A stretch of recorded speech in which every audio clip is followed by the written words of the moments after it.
Go to overcomecompulsivehoarding.co.uk/online therapy to get 20% off your first month of cognitive behavioural therapy, with weekly sessions online with a therapist, in addition to worksheets, a journal, meditation and yoga videos, and unlimited messaging. There's strong evidence that CBT can help people who hoard, and accessing therapy online can be affordable and accessible. Find out more and get your discount at overcomecompulsivehoarding.co.uk/online therapy. Here's a cool fact. A crocodile can't stick out its tongue. Another cool fact, you can get short-term health insurance for a month or just under a year in some states.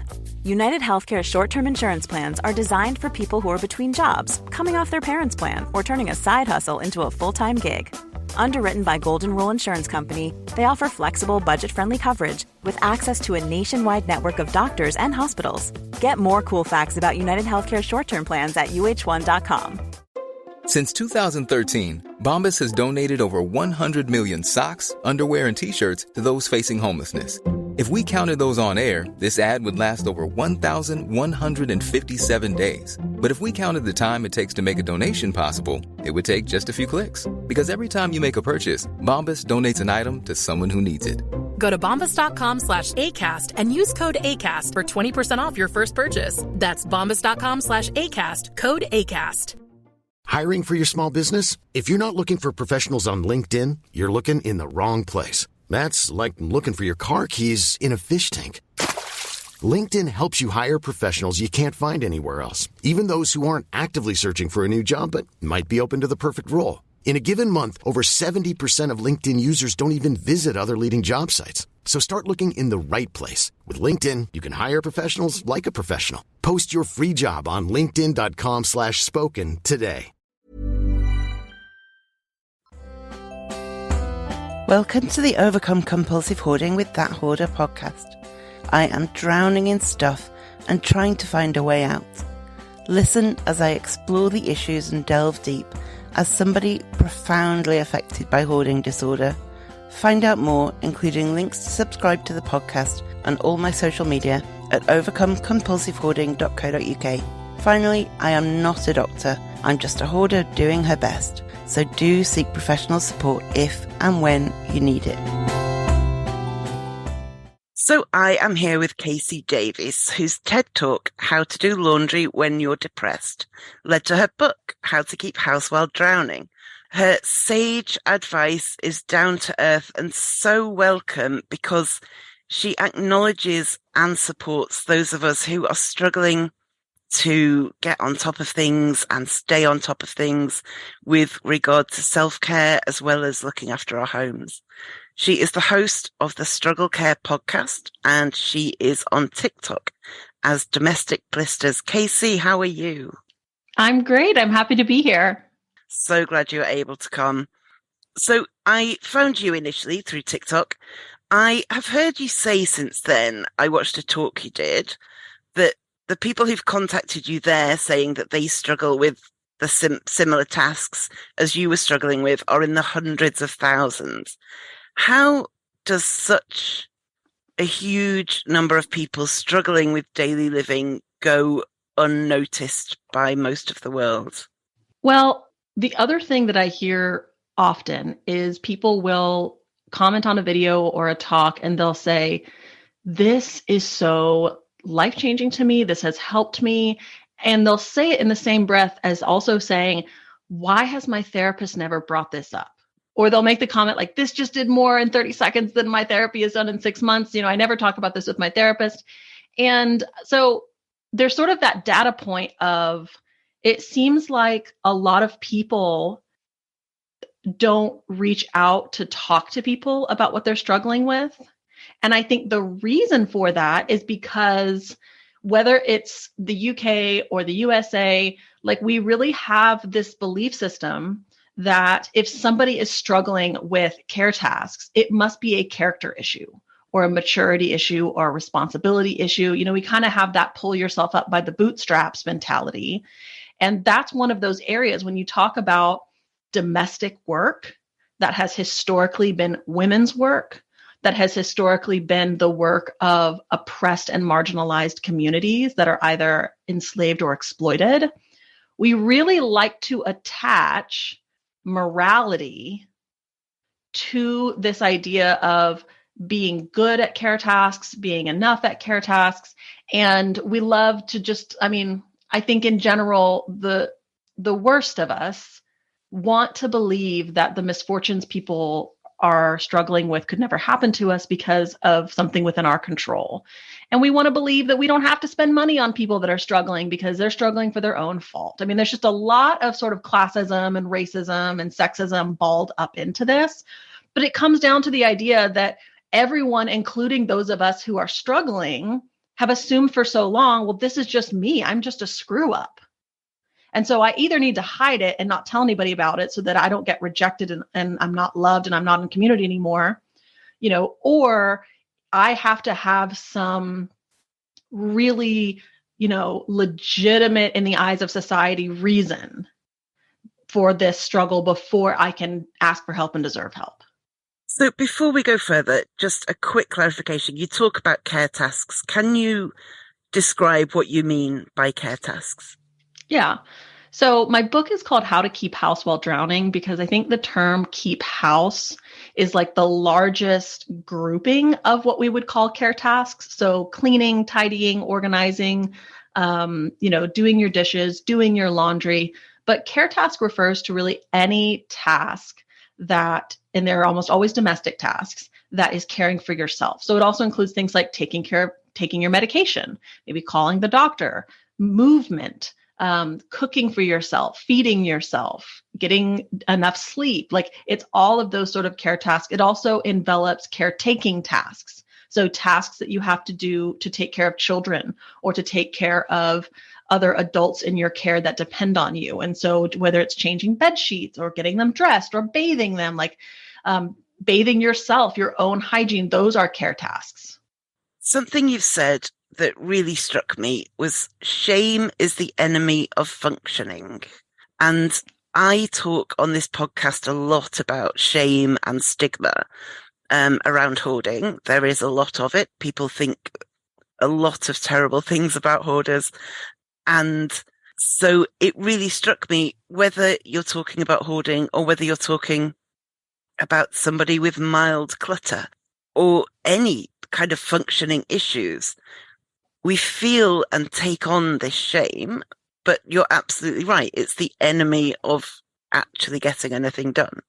Yeah, when you're thinking about the motivation to do something, whether it's something small or the motivation to kind of take on some bigger issue in your life and to reach out and get help for it and to be vulnerable with it.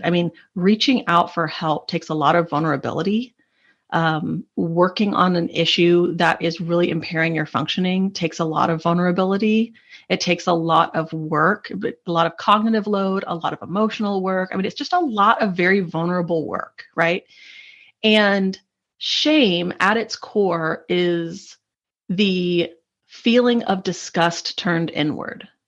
And I don't know how many of y'all saw the Disney Pixar movie Inside Out. With the little girl, and she had the little feelings in her head. And they actually say something kind of profound. They talk about the feelings in the beginning and sort of what purpose they serve, right? So Joy's going down the line and she says, that's fear. His job is to keep Riley safe, right? Because if you're afraid of jumping in a pool with crocodiles, you probably won't do it and you'll stay safe. And, this is anger. He makes sure that justice is served because he's angry at things that aren't fair. And she gets to disgust and she says, this is disgust. She makes sure that we don't eat anything that could hurt us or be around anyone socially that could hurt us. And so it's this idea that things that could make us sick, things that could make us ostracized, that we feel disgust. And I like that they made that connection because I've been saying that for a while, that most of humanity has sort of an innate disgust towards things like vomit and feces and put, things that would make you sick, right? There's a reason as animals we're supposed to go, get me away. And then there's also some social reasons, right? This disgust that we may feel against frailty or against someone who's already ostracized, right? We have to stay in the pack because pack is survival. And then we have things that are sort of socially given to us, that we're taught to disgust certain things. And if you think about the point of the feeling of disgust, it's both like an emotion and a sense. It is to get yourself away from things that might harm you or hurt you or impact you negatively. But if you're the thing you feel disgust at, you cannot get away from yourself. And it creates this space where I am so disgusted at who I am and what I am. And I just want to get away from it. I want to put so much separation between me and this thing that is sort of a threat to my existence and my worthiness.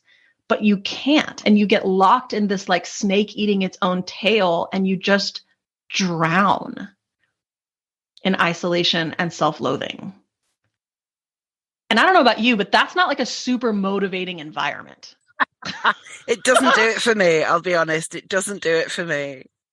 I can imagine people listening thinking, well, sure, other people shouldn't judge themselves or be disgusted by themselves, but I literally live in squalor, or I literally, can't walk across a room because of so much stuff.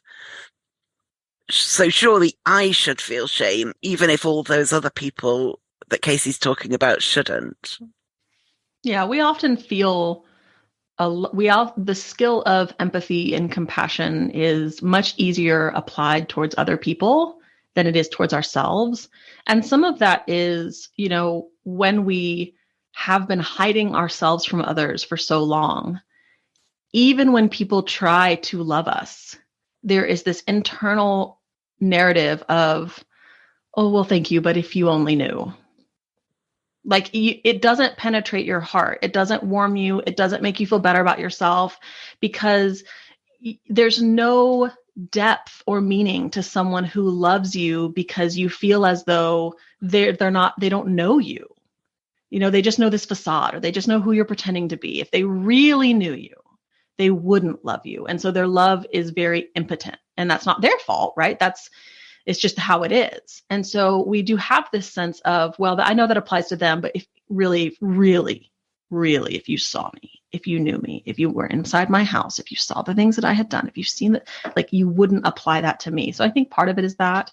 I also think that, those of us living in cultures that are very influenced by sort of like Judeo-Christian beliefs, and really more heavily on the Christian beliefs, is this idea that badness needs to be atoned for in order to be good again, in order to be forgiven again. And we have a very punitive society, right? Like, this person, because they've done wrong, it's not just, we need to put them in a place so that they can't harm others until they're better, or we need to control the harm that they can put on society. There is this very real, no, I want this person to suffer for the harm that they have. And I totally get that. Like, if I, and I'm not saying that that's wrong or bad or to shame anyone who's been a victim, but I think sometimes that sense that we put out there, we inadvertently are laboring under the same type of oppressive thought of, I can't be worthy, I can't be good enough, I can't be loved until I have punished myself for the things.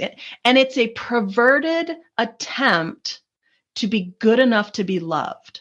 Right? So you're saying to someone, I know that you hate me, but don't hate me because I also hate me. I hate me too. I hate me so bad, I will punish myself day in and day out. And it's this weird way of asserting, see, I do value the good things. I am a good person because I hate things that should be hated, and I hate, and I should be hated, so I hate myself. And it's like, we're trying to like atone for how bad we are, or how disgusting we are, how lazy we are, by hating ourselves, in the hopes that society will take that penance, or our own minds will take that penance and will know some peace. And it just never worked for me. And I think we can also be tricked by the very rare occasions when shame is very temporarily motivating. I had a friend who found a lot of maggots in her kitchen, and she was disgusted with herself and disgusted with the maggots, and it powered her for the next half hour to sort that bit of the kitchen out. And so that kind of thing might make us think, see, that's what I need. I need to be disgusted to power myself. But I think in anything other than very short term, and it's not guaranteed in every short term situation at all, but I think it can trick us into thinking that's what we need when it's actually the opposite of what we need. I mean, you really hit the nail on the head. I mean, I used to work in addiction, and for a long time, and still, like a lot of addiction facilities here in the States, there's this idea that, if you can feel enough shame about who you are and what you've done and the way you've been living, you will have the motivation to change it. And that even moves into care tasks, right? Like someone's not showering and it's like, you smell, you this, you that. And we really think like if they could feel shame about it. And in my experience, so I went to drug rehab when I was 16. I was there for a year and a half, and I was put under really heavy, structure. Like every day you wake up, you have these chores, and those chores get checked, and you had to take a shower every day, and you had to brush your hair every day, or you got in trouble. And we had groups where we would confront each other about things we were doing wrong. And it really was this idea that if we could exert enough social pressure on you, you will change. But both my own experience and experience of these places that I've worked at is that like you can make someone clean their kitchen. You can make someone shower every day. You can make someone change their behavior while they're under the microscope of that threat of, whatever it is. And so in my case, it was like literal threat, like people literally saying like, yeah. But there's also just like this audience in our heads, right? Like when we find the maggots in our sink, we're not thinking, oh my God, this isn't good for me. Oh my God, this isn't, I really am someone who deserves clean dishes. I don't deserve to have someone with maggots. And gosh, I really need to do something different because this isn't what I want for myself. Like it's never like self-focused. It's always like, oh my God, I'm such a disgusting piece of shit. And I better do anything I can to not be a disgusting piece of shit before the world finds out. Right. Yeah. And so even when we're in private, it's the audience in our head. Right. And in my experience, we would watch these young men and women leave these facilities, and they don't keep doing the things that they were doing in the facility. Yeah. Because that motivation, when it comes from this external social pressure, at the end of the day, we're just alone. And if I'm looking at my dishes and going, I really want to get in bed, or I really hate doing dishes, or I'm really struggling with the executive functioning it takes to do these dishes. Sometimes I might go, oh, but you'll hate yourself if you don't do them. But for the most part, I'm by myself choosing between two impossible choices in a really difficult scenario. But you're right, the social pressure only pushes someone so far. It doesn't create long-term motivation. I mean, this in the whole joke about how everybody signs up for the gym in January, right? And then they're all gone by March. This idea that this like total habit makeover is going to happen, particularly what I see is that that's born out of someone being disgusted with themselves. That's it. No more excuses. I'm going to do right? But I mean, it just doesn't work. And when something's enforced, if you have a personality like me, the moment it's not enforced, you go, ha, I don't need to do that anymore, and rebel against it. Yeah. So many people I know that had parents that were like overly punitive around care tasks. Maybe they kept their home like a museum and you got in trouble for just playing on the floor, and you couldn't go play until you did X, Y, Z. A lot of people come out of those environments and then don't do anything for themselves because it's almost like this assertion of autonomy and agency. It's like, I'm finally out from under that and I'm not going to do that. You can't make me. Yeah, 100%. I read your book a while ago and I have been rereading it over the last few weeks. I like, first of all, that it's really accessible. It's not like a big tome with chapters that go on and on and on. It's quite bite-sized and it's quite actionable as well. But I like that you're not saying to people, your system should be ABC. This is how you do the kitchen. This is how you do the bathroom. It's not that at all.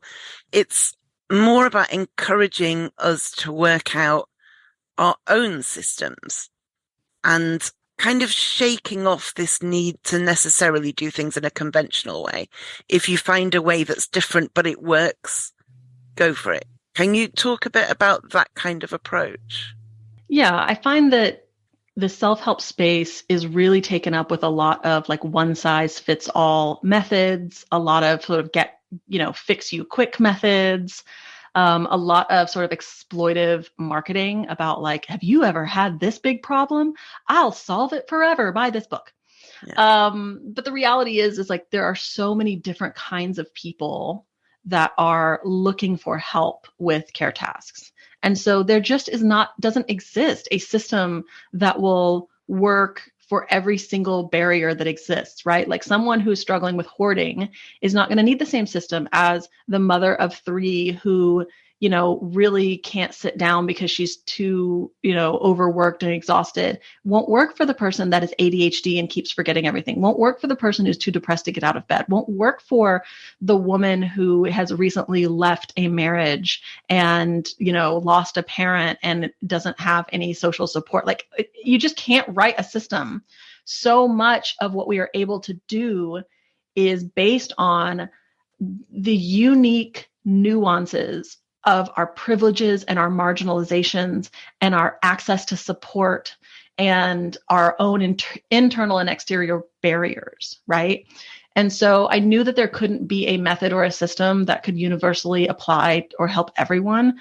But what I did also know is that so many of us are stuck in this idea of care tasks being a moral obligation and of our struggle with them being this moral indictment on ourselves.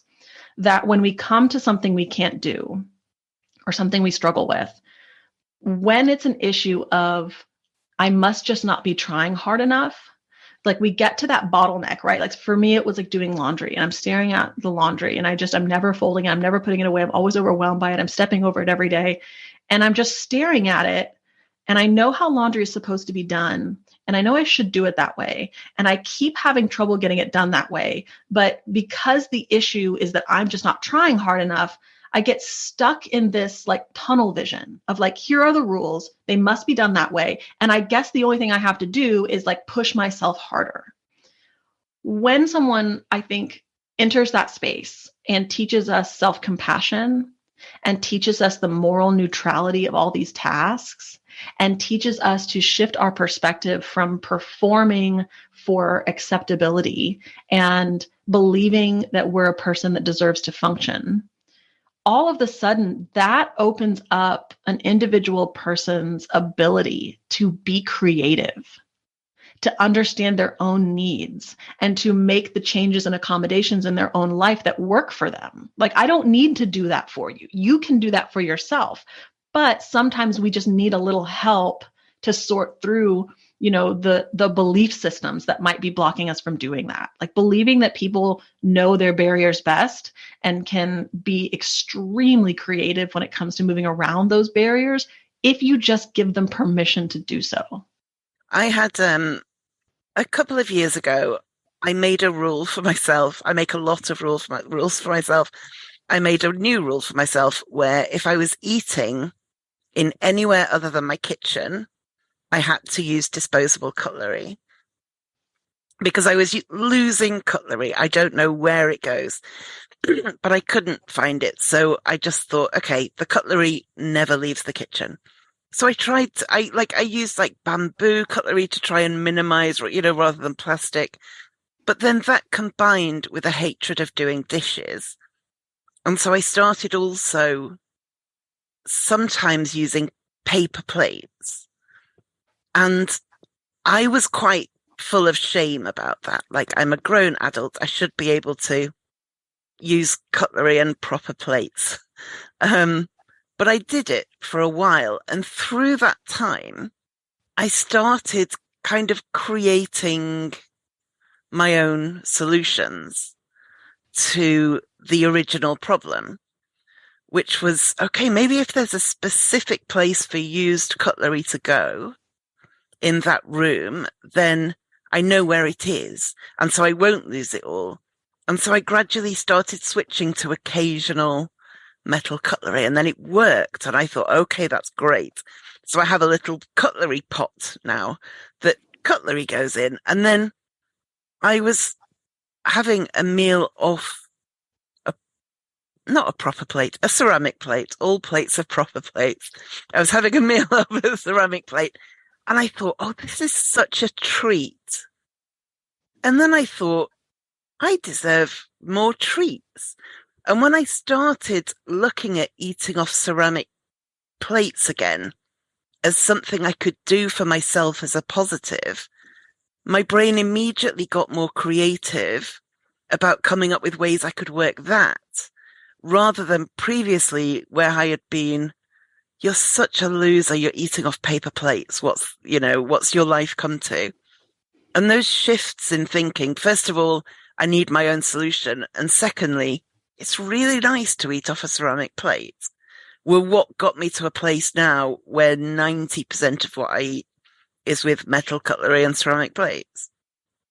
That's the exact process that I experienced as well. And it's the exact process that I'm hearing other people experience, is that for many people, when they give themselves permission to just give themselves the accommodation and not as a stepping stone anywhere, just as a like, I deserve to eat, I deserve to not have bugs, they find that after a little while, they start to get a little curious. They start to toy with it. And it ends up kind of being this, and now I'm back to, ceramic plates. And I think the reason that happens is because, the idea of using paper plates is not given like, okay, and now we're going to habit stack, right? Like, it's not this like, we're going to get you to some end goal. We're going to get you to the finish line, because the reality is there might be people who start with paper plates and that's what they use for the rest of their life. Yeah. And that's okay. But it's like, you have to give yourself that full permission of like, I deserve to function. And the reality is it's been how many years of trying to function with my ceramic plates and it's not working. And so I'm going to have to do this so that I can have the energy and the capacity to work on some other things in my life to increase my quality of life, because I'm a person that deserves that. And for so many of us, we end up being so curious about these little moments and having these genuine moments of, because here's the thing, you never could have had that moment of, ooh, this is such a treat, if the moment you were having was, okay, good, I'm doing what I'm supposed to do. Because there is this like pleasure that we derive out of, see, I'm acceptable. See, I'm doing what I'm supposed to do. Ooh, look, I'm a person that eats up. Like, there is that sort of layer. But until we sort of get that aspect out of the picture, we never have that organic moment of, this is quite nice. And boom, there's the sustainable motivation. Yeah. Something that a lot of people who hoard have in common is, one of the reasons a lot of people hold on to things is a need to be thrifty or to save the planet. If I throw this away, it will go in landfill and I can't have that, so I will keep it. Or if I throw this away, it might end up in the sea, killing octopuses, and we can't have that. So I'll keep it in my house and it will be safe. And with that in mind, I wondered if you could talk a bit about that permission to sometimes do things like use disposables when there are non-disposables available. Yeah, absolutely. So one of the kind of bigger pictures that I like to take, it's one thing if it's like, hey, this is something that I'm using, right? So you're looking at your computer and it works just fine. Great. Yeah. So it is true that if you throw that computer out and you get another computer, like there's one more computer in the landfill, right? However, a lot of us have things around that we're not using. We're not using them. We just feel like, oh, but if I get rid of it. And sometimes I like to fast forward and think about like, how long has the world been around? How long will it be around? And in that time frame, like my lifespan is such a blip. And the truth is, like, one day I will die and this shit will go to a landfill. Like, housing it temporarily in your house for 25 years doesn't prevent it from going to a landfill. Something I said on an episode ages ago was, the question is, does it go to landfill now or does it go to landfill in 20 years? It's not whether it will go to, and I get emails still saying that point has changed my life. Exactly. And the thing, and even more than that, the question is, will it go to a landfill while I live a functional and joyful life? Or will it go to a landfill while I live a life where I'm not functioning and I feel guilty and I am, living under this burden? It's like this thing, like the destiny of this item is the same, but the destiny of you is not in either of those scenarios. That's an amazing point. I love that. I love that. Here's a cool fact. A crocodile can't stick out its tongue. Another cool fact, you can get short-term health insurance for a month or just under a year in some states. United Healthcare short-term insurance plans are designed for people who are between jobs, coming off their parents' plan, or turning a side hustle into a full-time gig. Underwritten by Golden Rule Insurance Company, they offer flexible, budget-friendly coverage with access to a nationwide network of doctors and hospitals. Get more cool facts about United Healthcare short-term plans at uh1.com. Hey everyone, I'm Craig Robinson, co-host of the Ways to Win podcast, alongside my good friend John Calipari. I've been on the go recently. Phoenix, Kansas City, Chicago. If you're like me and have a home but aren't always at home, you have an Airbnb. Hosting your home or a spare room is a very practical side hustle. If you live in a big game town, you can Airbnb your place for fans to stay in. Your home might be worth more than you think. Find out how much at airbnb.com/host. Do you want to be a dehoarding darling? You can be now at overcomecompulsivehoarding.co.uk/darling.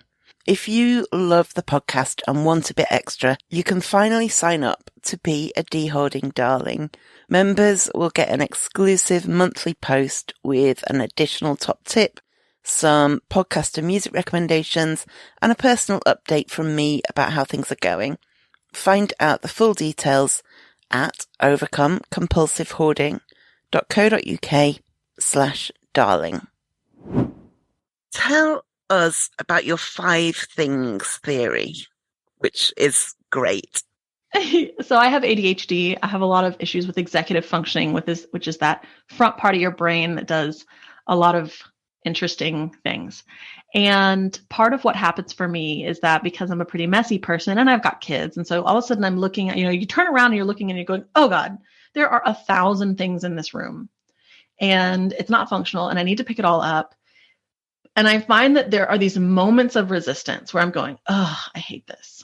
And one of the things that I really hated was I would pick up an item and then I had to look at the item and think about what the item was and think about where it went. And I had to go to another room and put that item away. And in the meantime, I would get distracted by something since I'm going to the other room. And then I'd pick up an item and I would look at the item and I'd have to think about where that item goes. And then, a lot of the stuff doesn't have a place to go. So then I'd have to think about where should it go? Well, I guess it should go in the pantry. And I go to the pantry and I go, oh, well, there's no place for it here. And this is all disorganized. So I guess I should organize my pantry. So I can pull everything out of my pantry. And now I'm putting things in my pantry. And then suddenly somewhere, whether it's 30 minutes or 3 hours into it, I immediately lose motivation and steam. And I look around and I've made no progress. Or I've made very little progress. Or you've made it worse. Or I've made it worse, right? And so I feel so unmotivated and so defeated. And so if that's my experience in tidying up, of course I don't want to do it. So early on, literally in my 20s, I sort of realized that there were some ways to get around those internal resistances and barriers. And one of them was looking at this kind of sea of items and thinking to myself, okay, it looks like there are 100 things in this room, but really there are only 5 types of things. There's trash, dishes, laundry, things that have a place, and things that do not have a place.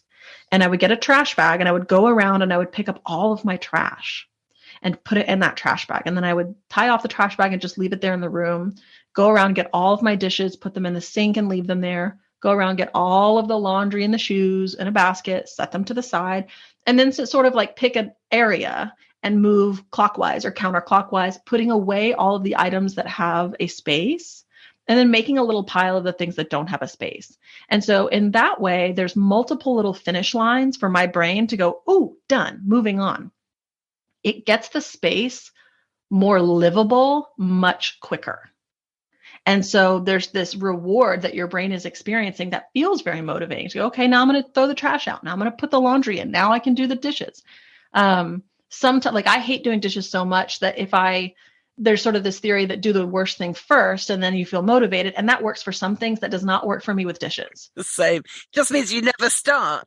Yeah, I'll just never start. I will only clean my house if I allow myself to do dishes last. And then the whole house gets clean. But so, it helps with that. There's no decision paralysis. It's just trash, trash, trash, trash, trash. Like, that's what's happening in my brain right as I'm walking. And it also helps me because I can, if I take that way of sort of organizing it for my brain, and then I bring in a few other, like, a little accommodations. So, like, I bought myself some wireless earbuds so that I could listen to a podcast that I really like, or an audiobook, right? So now I've taken away the this is so boring aspect of it. And then I also got myself like a grabber. Do you know what I'm talking about? Where you can like grab things up high? Yeah. I love them because I can now walk around and not have to bend over and over to pick the things up off the ground. And so I just sort of slowly gave myself permission to add in or take away any steps or accommodations to that ritual that made it easier, that made me less likely to avoid it. And now it's much easier. And I think of it as resetting my space. So the space isn't functional, no big deal. That's what spaces do. We live in them and they slowly become less easy to live in. And then we reset the space so that it's livable again. And depending on somebody's situation, they might do all of that, but just with a chair or with a square meter. It doesn't have to do the whole room, does it? No, it doesn't.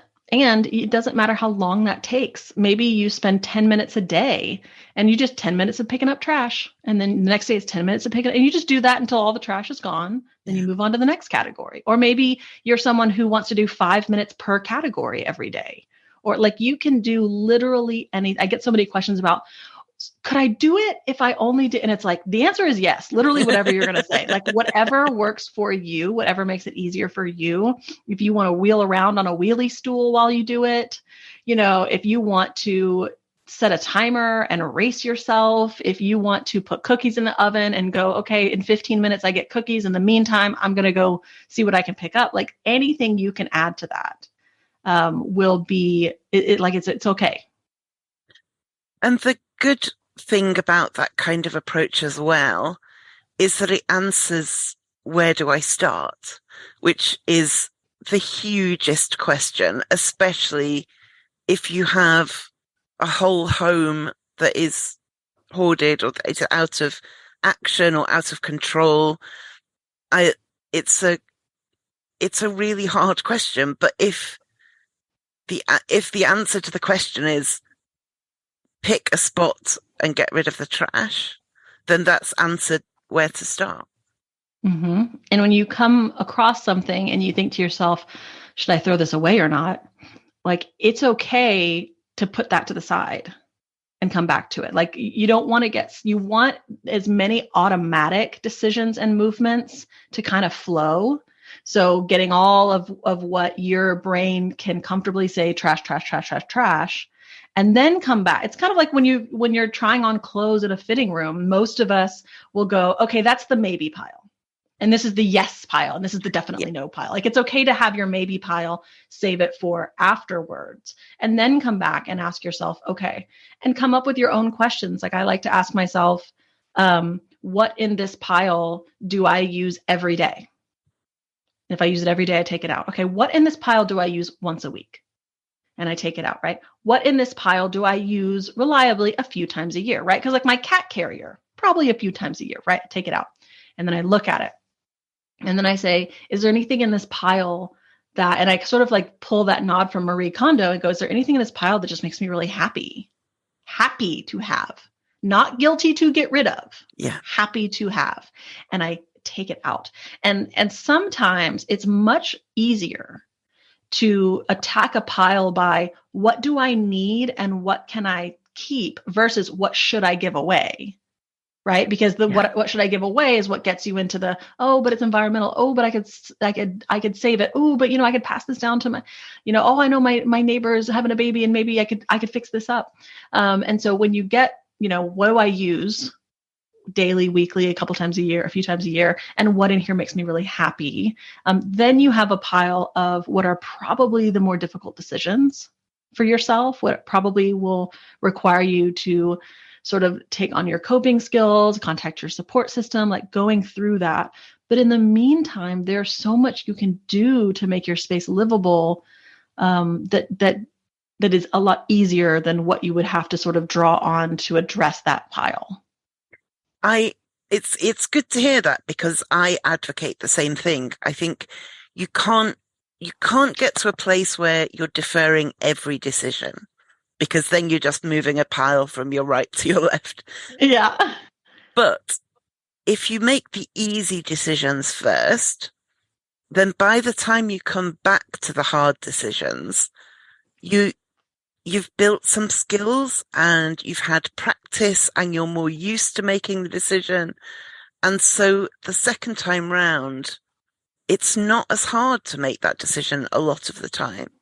Whereas if you start straight away with whatever your weakness is, whether it's family photos or books or whatever your particular thing that you really can't make decisions on, you're setting yourself up to fail. Whereas for me, it's always obvious trash. That's my place to start because I personally don't tend to have dilemmas about that. That's quite easy for me.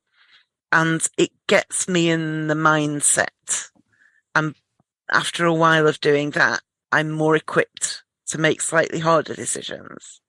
Yeah, sometimes, motivation creates motivation. And so when you feel like you've had lots of wins, it's a lot easier to enter into those harder ones. And I will say, for people that tend to really struggle with, okay, I know I don't need this and I don't really want it, but I can't bring myself to throw it away. Especially, when you mentioned like family photographs, it's like how many generations back, do you really need every photograph that's ever been taken? But one of the things that I have done in the past that's been really helpful for me for meaningful items that I don't have room for, is asking a friend to come over and setting aside time to talk about that item with them and what that item represents and what that item meant. And, talking to them about the importance of that item. And then that friend will take that item with them when they leave. And even though I know that like my best friend is not going to keep love letters from the first love that I ever had, like I know she's not going to keep those things, yeah. But like it couldn't be me to put them in the trash. Yeah, it felt too much like a violation of that relationship, or so it's like I needed this like third option of like, can it just disappear? Can it lovingly and with honor disappear from my home? And so even though I knew what was going to happen, I was able to honor the item, give her the items. And then she said, I will take care of these. And she left. And somehow that sort of like worked for my head, for my brain. I love that. And also, if you have a chat with her about the things, you're creating new memories around them that will stick around in a more meaningful way than having the thing in a drawer. Yeah. And recognizing that for a lot of memories and relationships, when you have an item that represents that, that item can bring to you memories and positive associations and reminders of that relationship But if that item then becomes something that is impeding your functioning, it begins to taint the memory. It begins to take away from the goodness that was that thing. And I think thinking of it in that way of like, we're not betraying anyone by getting rid of this thing. We're actually honoring them. Because like you said, we're creating this memory and we're sort of detaching the memory from the item, because at this point, like the item is going to begin to degrade the memory, right? Every time you say, oh, I can't now. It's like now, instead of seeing this lovely vase, instead of having warm feelings about it, I'm just seeing it and feeling guilt. And is that really honor my late mother? You know what I mean? Like, does that really, or am I just feeling this guilt every time I see it because it's not put up somewhere. It's not clean. I feel too guilty to get rid of it. And so I think sometimes exploring those types of things of, this, the real gift was in the relationship, not the mementos. Yeah, because however beautiful a box is, if you trip over it twice a day, you're not going to feel good things about it, are you? Mm-hmm. Or if you never see it again, if you have to kind of put it in some really elaborate storage where you're never going to see it or get to it, we can't. It's got to breathe. A phrase I learnt from you is task initiation. And this is definitely something that I and a lot of hoarders struggle with. When you just can't get moving, you can't get started, and you should, and you might even want to, but you just can't. What are some solutions you've found with that particular issue? So it's important for us to understand the difference between motivation and task initiation, because we tend to default to going, oh, I'm just not motivated. But motivation has to do with your desire to do something and your recognition of the importance of it. So there are absolutely people that are maybe so depressed that they're going, well, I don't see the point in cleaning myself. I don't deserve it. That's motivation, right? Or the kid that goes, I don't care about how I do in school. That's motivation. But if you're going, I wish this was different. I understand why laundry is important. I would really like to be wearing clean clothes. I would really like to be able to walk in my closet and know where my things are and not feel overwhelmed. Like, congratulations, you're motivated. But oftentimes we can have that motivation and still find ourselves like sitting on the couch going, I need to do laundry. I need to do laundry. Get up and do laundry. I've got to do laundry today. And we just can't seem to make our brain like initiate movement in our bodies. Yeah. And it's really this issue with transitions, right? Like the transition from sitting on the couch to getting up and doing laundry feels like pushing a boulder up a hill. It feels like we have to rally every ounce of sort of mental strength and physical strength and like to make ourselves get going.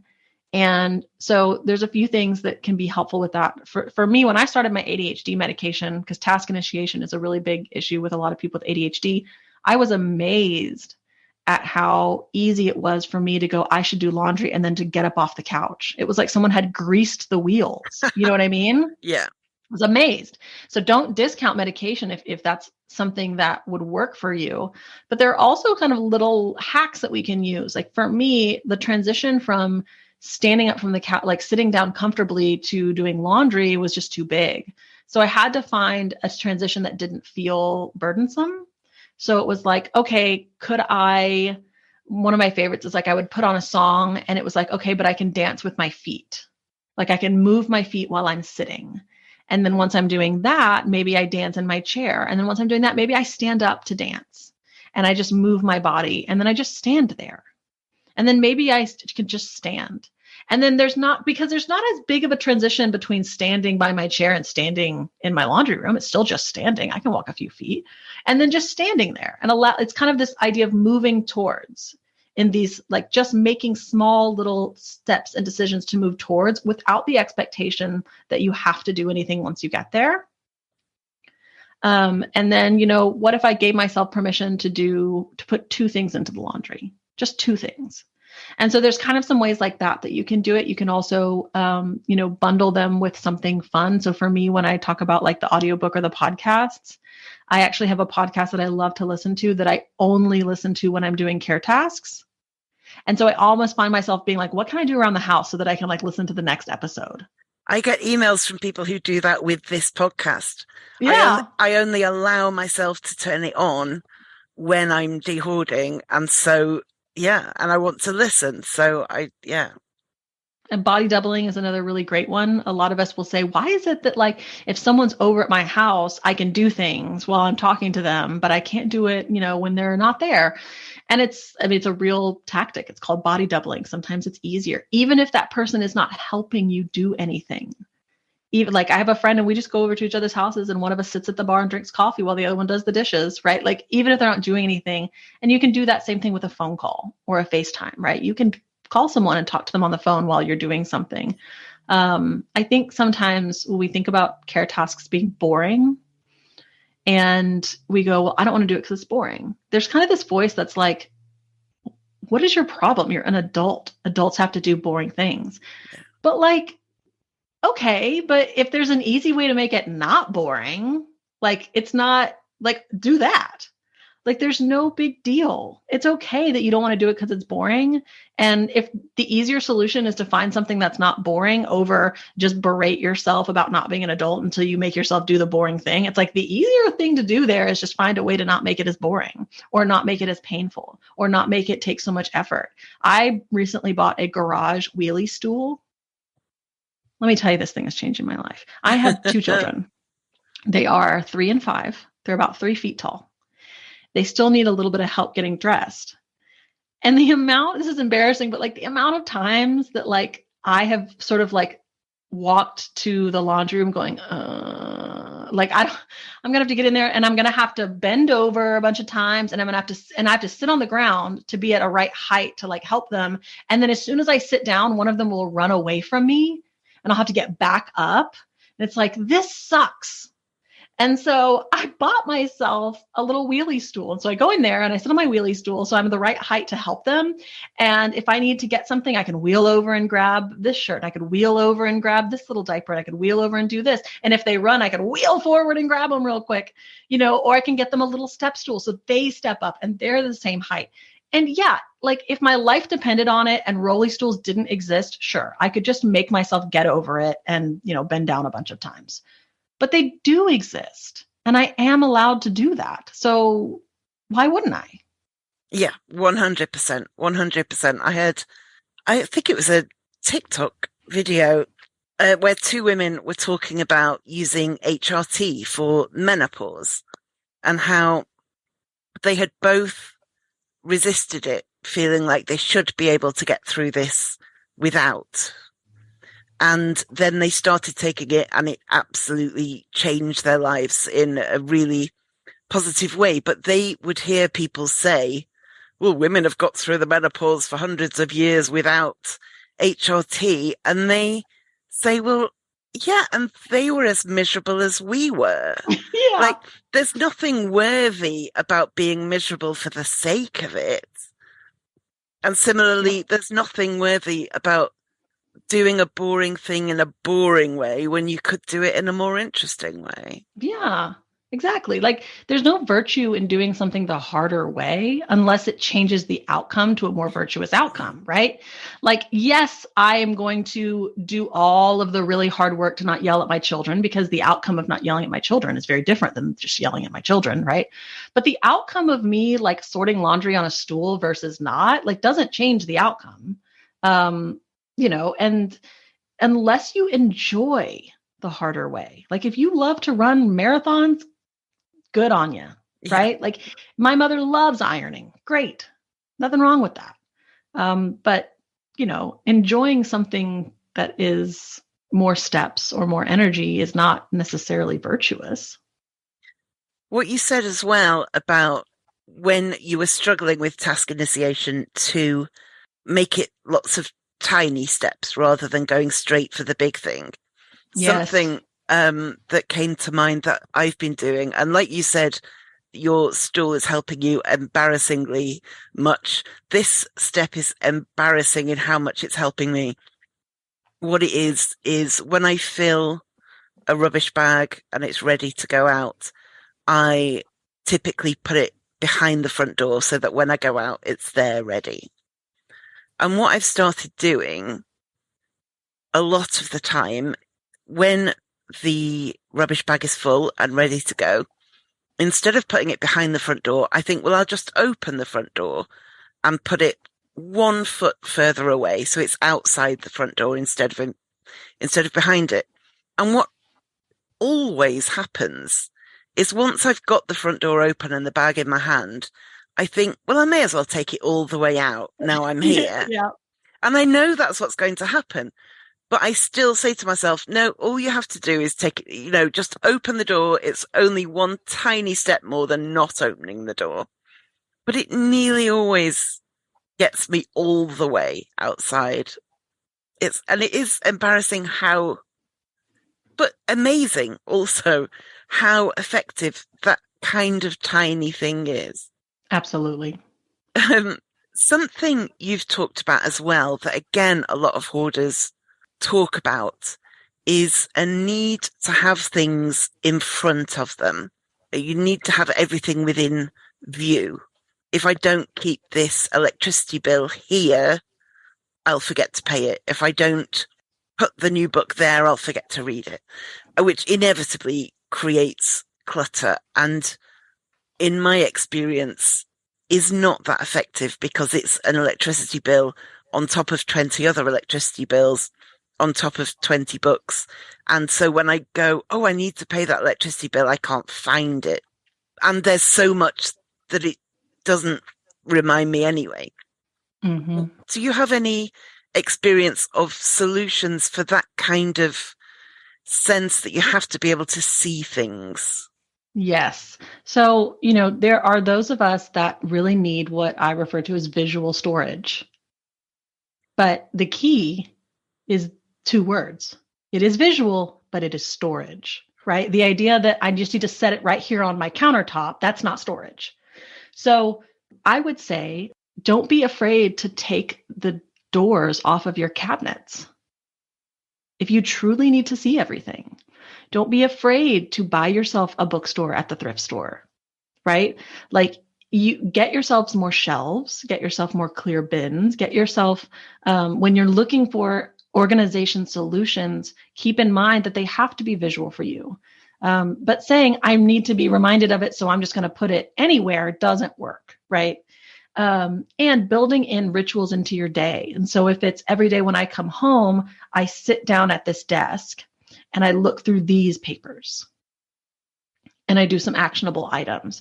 If you're introducing sort of a ritual of when you're going to come to that place and do something, then it's okay. So this stack can be here, right? That's a lot easier. Like I started using those like clear, hanging like shoe holders. Oh yeah. As junk drawers. So instead of chucking things into drawers, like that's where they go, because now they're all visual. And we all have that maddening little category of things that, like, there aren't enough things like that thing for it to truly get organized somewhere. Yeah. Yeah. And that's what I would use those for. I'd put them on the back of doors. I would hammer them into the walls.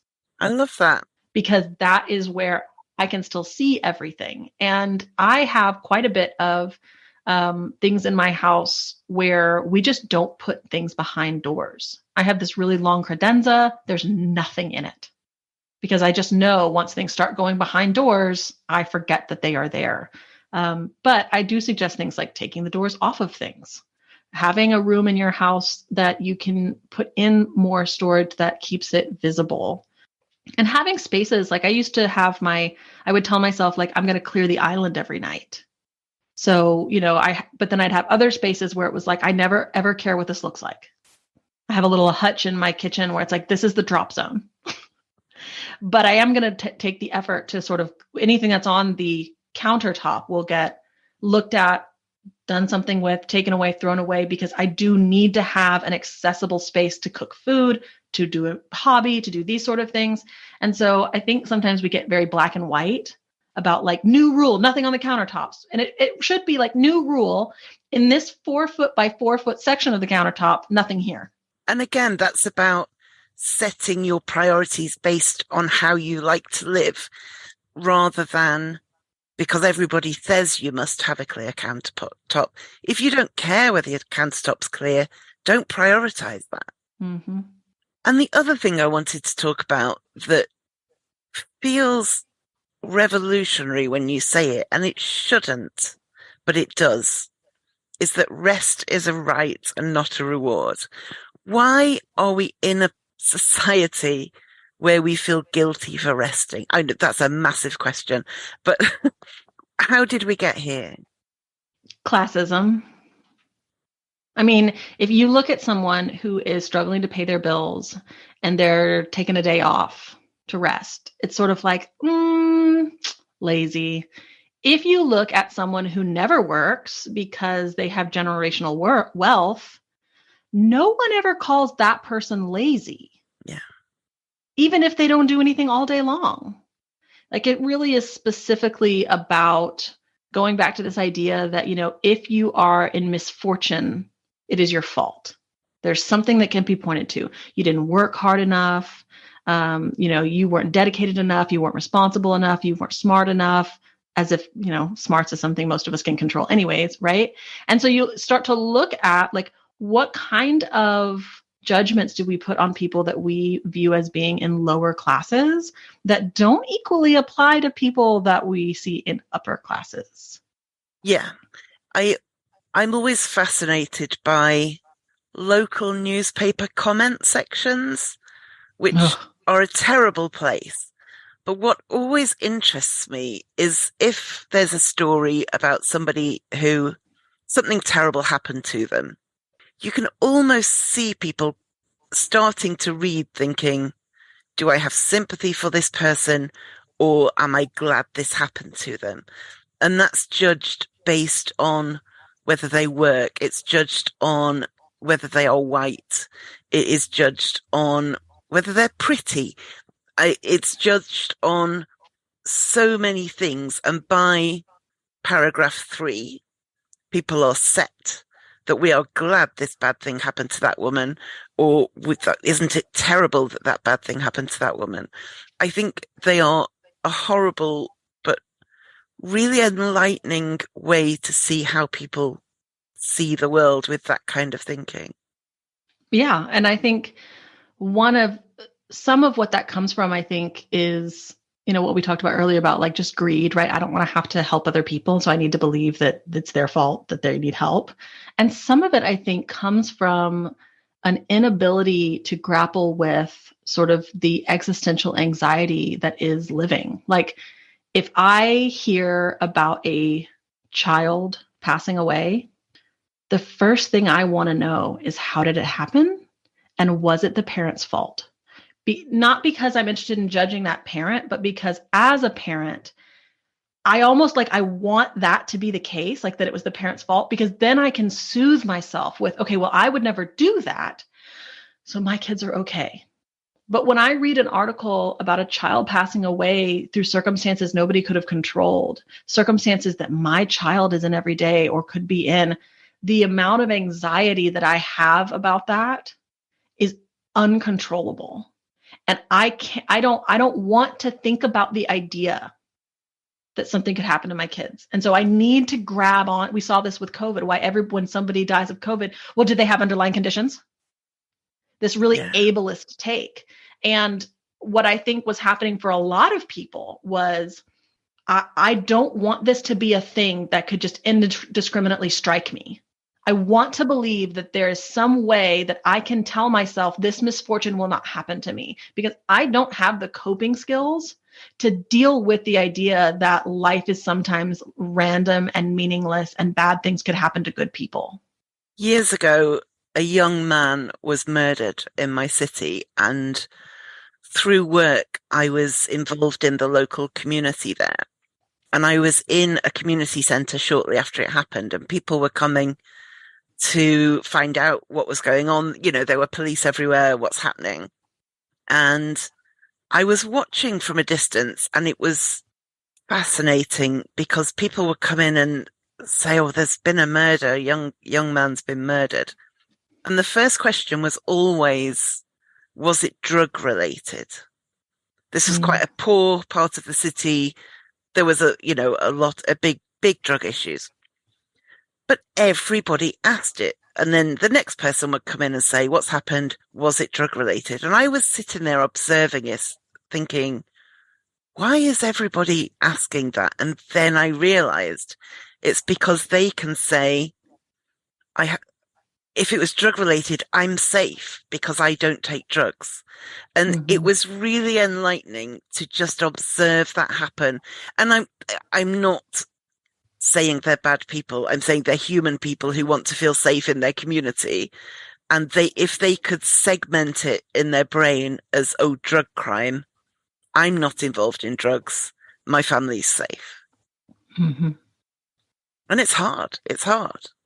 A lot of what we've talked about and a lot of what I've seen from your online content and your book, if we know, say, that shame is holding us back, we know that we're not being very kind to ourselves, we know that trying to single-handedly save the earth by collecting every piece of trash you see on the street isn't ideal, how do we start to turn that around in our heads? Well, I think there's a few sort of ways to start. And one is just to become aware of what you tell yourself when you see mess, of what you tell yourself when you struggle. Just sort of become aware before you even decide to do anything about it. Just become aware of how often those voices come. And then I think sometimes the next step is interesting to go, I wonder whose voice that is. Just get curious. Like, where did that come from? Is that your mother's voice? Is that a boyfriend's voice? Is that your third grade teacher that told you were dumb's voice, right? Like, where does that voice, like, whose voice is that? And then I think we can take steps towards replacing those voices, maybe not even replacing, but allowing those voices to live alongside some self-compassionate voices. And I talk a little bit about what that can look like in my book. So that's kind of like the interior headspace stuff. But I also think that, none of this, I think, can be done outside of the context of community. Having at least one relationship where you feel seen and heard, that you can safely be vulnerable, because, there might come a time when you have to ask for help, and the person that you're asking for help does judge you.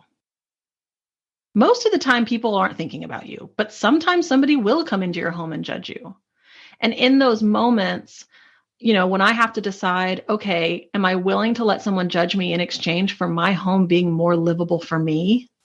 Like, if that has to be the exchange, like, I have to have someone in my life that I can go to with that can be that voice of, it doesn't matter what that woman says. It doesn't matter what that woman thinks. She's going to leave today and never think of you again. And even if she does, you'll never know about it because you'll never see this person again. And let's do it together. Amazing. Amazing. So, Casey, if people want to find you online, if they want to read your book, if they want to listen to your podcast, tell us where they can do that. So the easiest thing is to go to my website, which is strugglecare.com. From there, you can watch the TED Talk. You can order the book. You can look at my shop and get to my podcast and then see what my socials are. I'm at Domestic Blisters on TikTok and at Struggle Care on Facebook and Instagram. And that's also the name of the podcast. Fantastic. I will put all those links in the show notes. If people are scrabbling for a pen, it will all be on the website. That's all fine. Casey, thank you so much. It's so good to talk to you. And you've just got so many good things to say. I love it. Thank you so much. I've been thinking about how many of us have to keep our hoarding secret. I will get to the top tip of the week in a sec, but just for a moment, let's talk secrets.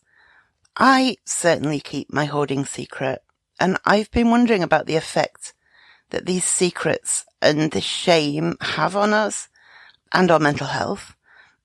I'm thinking of doing an episode about the secrets we keep about our hoarding. And if you feel comfortable, I want to hear your hoarding secrets. I've created a form where you can submit your secrets anonymously. I will not know who sends what. If you want to tell me your secret for a potential future episode, go to Overcome Compulsive Hoarding, overcomecompulsivehoarding.co.uk/secret. That's overcomecompulsivehoarding.co.uk/secret. Now back to your top tip.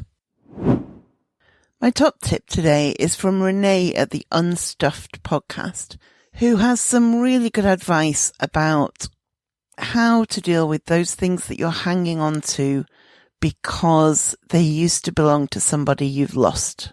Have a listen. By keeping these things close to me, I feel as if I'm keeping a part of her with me, even though she's left this earth. And if you have lost someone you love, I know you relate to this on some level. This part of decluttering stuff can be very real, a very, very real, true grieving process, as it can very much feel as if we are losing that person all over again. And if this is something that you struggle with, here's one thing that has helped to remind me that it's okay to let go of this item. Our stuff isn't our lost loved one. Their life, their soul was way, way, way bigger than any man-made item could ever be. Pictures are not them. Items they made aren't them. Their favorite things don't have to be our favorite things.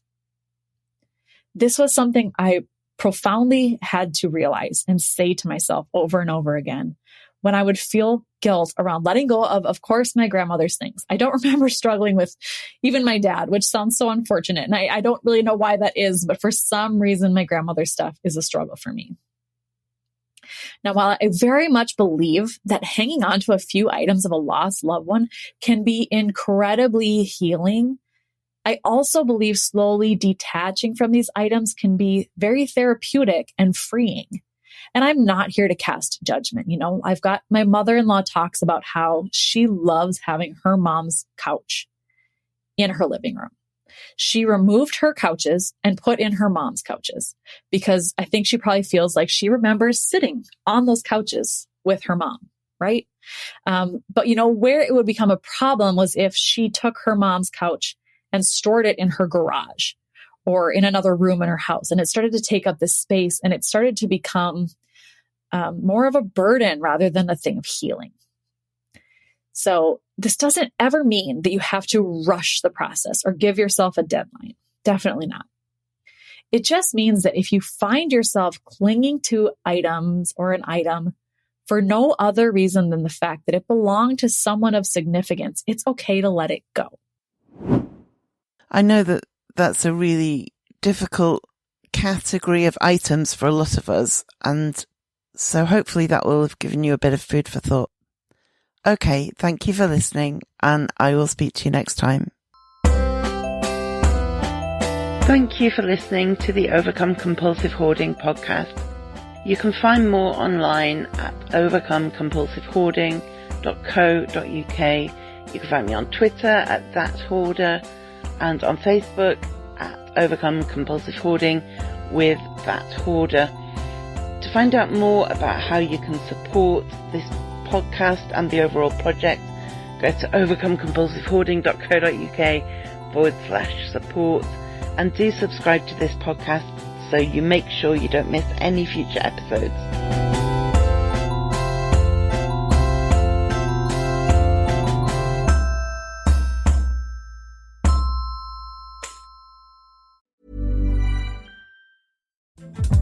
Hey everyone, Craig Robinson here. I want you to check out the Ways to Win podcast, brought to you by Ford and the new 2024 Ford F-150 truck. On Ways to Win, Coach Cal and I will discuss leadership lessons we've learned. We know all about the days spent perfecting your craft outside of the limelight and have knowledge to share about how strength, inspiration, encouragement, and adaptability are the key ingredients to drive toward your dreams. And those same ingredients can be found in the new 2024 Ford F-150 truck. So check out my podcast, Ways to Win, and also check out the new 2024 Ford F-150 truck. Learn more at Ford.com. Built Ford tough, built Ford proud.